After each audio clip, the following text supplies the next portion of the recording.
Assalamualaikum warahmatullahi wabarakatuh. Alhamdulillahirabbil alamin wassalatu wassalamu wa ala asrofil anbiya'i wal mursalin wa ala alihi wa sahbihi ajma'in amma ba'du. Jamaah Masjid Al-Muhajirin yang dirahmati Allah Subhanahu wa taala, pada kesempatan pertama dan yang utama marilah kita panjatkan puji dan syukur Allah Subhanahu wa taala yang telah memberikan kita nikmat iman, nikmat Islam, serta nikmat kesehatan, sehingga kita dapat berkumpul pada malam hari ini untuk melaksanakan sholat tarawih berjamaah. Salawat serta salam semoga selalu tercurah limpahkan kepada junjungan kita Nabi Muhammad SAW berserta para keluarganya dan para sahabatnya. Semoga kita semua yang hadir pada malam ini mendapatkan syafaat beliau di akhir zaman nanti. Amin.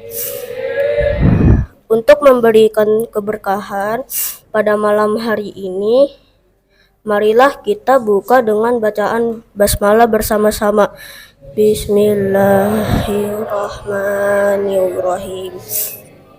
Pada malam yang penuh berkah ini yang akan memberikan ceramah sekaligus sebagai imam sholat tarawih ada Ustadz Fahru Rozi SPD.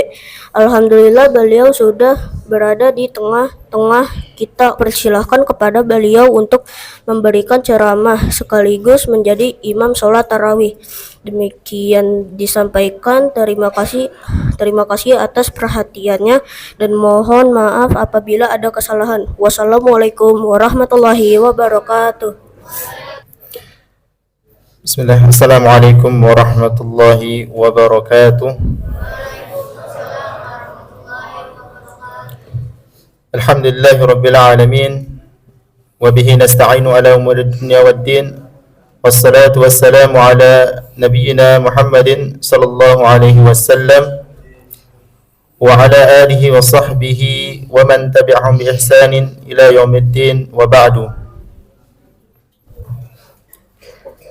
قال الله تعالى في كتابه الكريم يا أيها الذين آمنوا اتقوا الله حق تقاته ولا تموتن إلا وأنتم مسلمون. Jemaah salat Isya dan Tarawih yang dirahmati oleh Allah Subhanahu wa taala.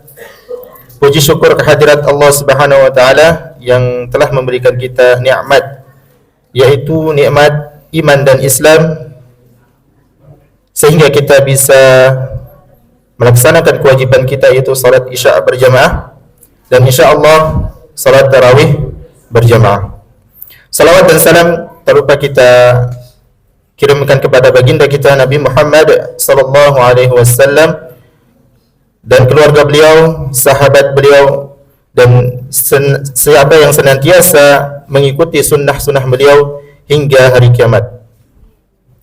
Insyaallah tema kultum singkat hari ini, malam ini, yaitu sabar di dalam puasa. Bapak Ibu yang dirahmati oleh Allah Subhanahu wa taala, alhamdulillah pada malam hari ini kita bisa menghadiri salat Isya dan insyaallah salat tarawih, yakni malam ke-11. Semoga kita bisa menyelesaikan hingga titik akhir, sampai Syawal, dan dipertemukan kembali hingga Ramadan berikutnya. Amin ya rabbal alamin. Bulan Ramadan termasuk bulan tempat kita berpuasa dan tempat kita ditempa kesabaran kita. Kenapa? Karena pada saat berpuasa kita ditempa kesabaran kita dengan 3 macam. Yang pertama adalah as-sabru ala ta'atillah, kesabaran di atas ketaatan kepada Allah Subhanahu wa taala. Kenapa? Karena kita melaksanakan yaitu perintah Allah Subhanahu wa taala, melaksanakan apa yang diwajibkan oleh Allah Subhanahu wa taala. Kutiba alaikumus siyam, diwajibkan atas kalian berpuasa. Kemudian sabar yang kedua adalah sabar as-sabru ala tarki ma'siyatillah, yaitu sabar di atas meninggalkan kemaksiatan kepada Allah Subhanahu wa taala. Kenapa? Karena banyak sekali orang yang berpuasa tapi tidak mendapatkan puasa. Banyak sekali orang yang berpuasa hilang semua pahala puasanya. Kenapa? Karena tidak bisa meninggalkan perkataan dusta.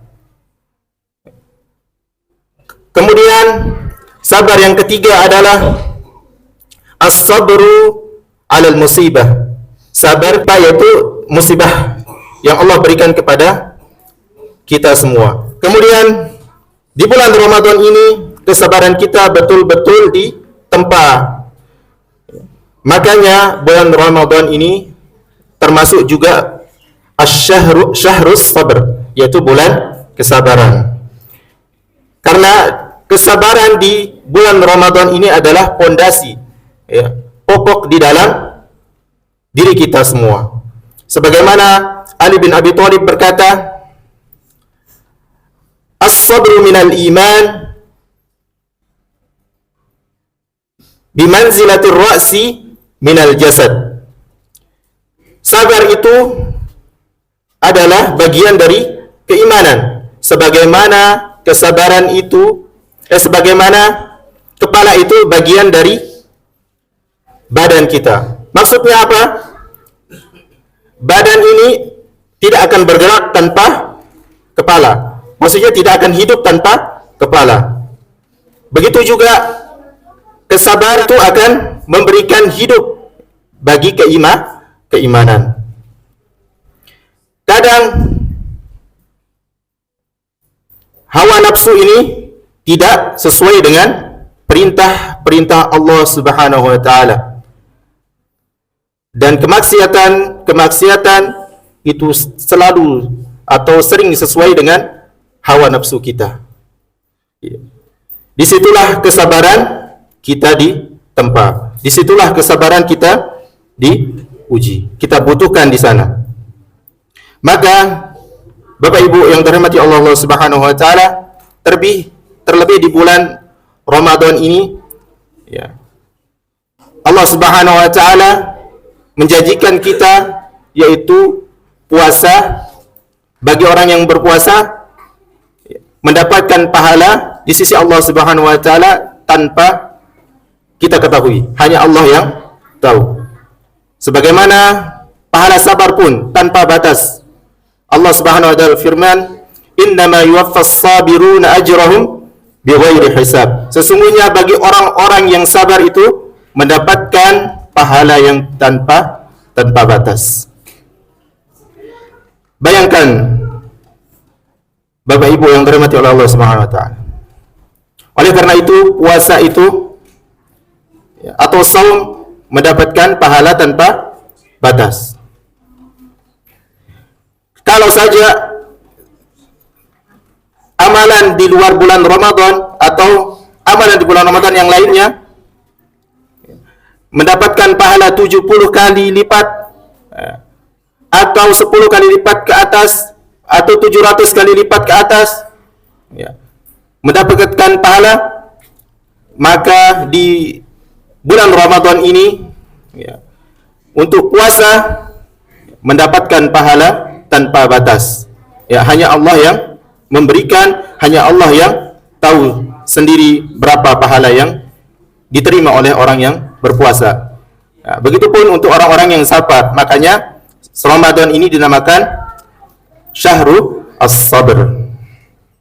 Oleh karena itu jamaah salat Isya dan tarawih yang dirahmati oleh Allah Subhanahu wa taala, di bulan Ramadan ini kesabaran kita ditempa. Ya. Apa? Sabar untuk berpuasa, sabar untuk tarawih, sabar untuk membaca Al-Qur'an, sabar untuk melakukan kebaikan-kebaikan demi kebaikan yang lainnya, dan sabar untuk meninggalkan apa yang membatalkan puasa kita, sabar atas apa yang menghabiskan pahala puasa kita. Saudaraku, Bapak Ibu yang dirahmati oleh Allah Subhanahu wa taala, maka kita berharap mudah-mudahan Ramadan ini kita diberikan kesabaran dan terus meningkat kesabaran kita agar kita mendapatkan pahala atau ganjaran dari Allah Subhanahu wa taala tanpa batas. Semoga Allah Subhanahu wa taala memberikan kita kekuatan dengan datangnya bulan Ramadan ini, dengan adanya bulan Ramadan ini, dan dijadikan kita sebagai hamba Allah yang sabar, yaitu minas sabirin. Sabar mentaati perintah Allah Subhanahu wa taala, sabar meninggalkan larangan-larangan Allah Subhanahu wa taala, dan sabar atas apa yang ditimpa musibah kita semua. Amin ya rabbal alamin. Mungkin ini yang bisa saya sampaikan. Semoga bermanfaat untuk diri saya pribadi dan jemaah sekalian. Aqulu qouli hadza astaghfirullah li wa lakum. Astaghfiruhu innahu huwal ghafurur rahim. Assalamualaikum warahmatullahi wabarakatuh.